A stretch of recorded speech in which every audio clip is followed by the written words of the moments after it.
ხუთი რამ, რაც დაგეხმარება, როგორც ღვთიურ ქალს, რომ მოიზიდო შენი ნამდვილი სიყვარული და ნამდვილი პარტნიორი შენს ცხოვრებაში. პირველი, შენ გაქვს გადაჭრილი ნეგატიური ძაფები და მენჯაჭულობები ყველა წარსულის მკვლელ ადამიანთან. ეს ნიშნავს, რომ შენ გადაჭერი ყველანაირი ემოციური და მენტალური და სულიერი კავშირი შენს წინა პარტნიორებთან, ან ისეთ ადამიანებთან, რომლებიც ენერგიას ვეღარ გაწვდიან და ვეღარ გაძლევდნენ და ასევე ვერ გაფასებდნენ.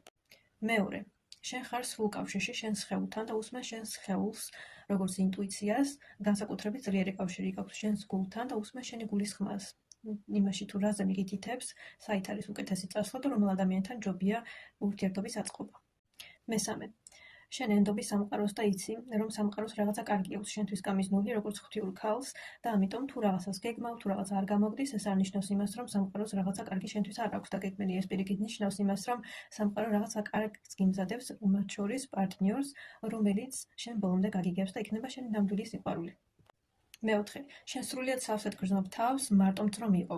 ეს ნიშნავს იმას, რომ შენ როგორც ქალი ხარ სრულიად სავსე, შენში დაბალანსებულია ენერგიები კაცის და ქალის, ცუდის და კარგის, ინი და იანი, ამიტომ აქ არ გჭირდება არანაირი გარე დახმარება იმისთვის, რომ შენ სრულიად შეივსო, არამედ პირიქით სავსედ გრძნობ თავს და ეს დაგეხმარება იმაში, რომ მოიზიდო ყველანაირად ისეთი სიტუაციები ცხოვრებაში, რომელიც შენ ხელს შეგიწყობს, რომ თავი კიდევ უფრო უკეთესად იგრძნო.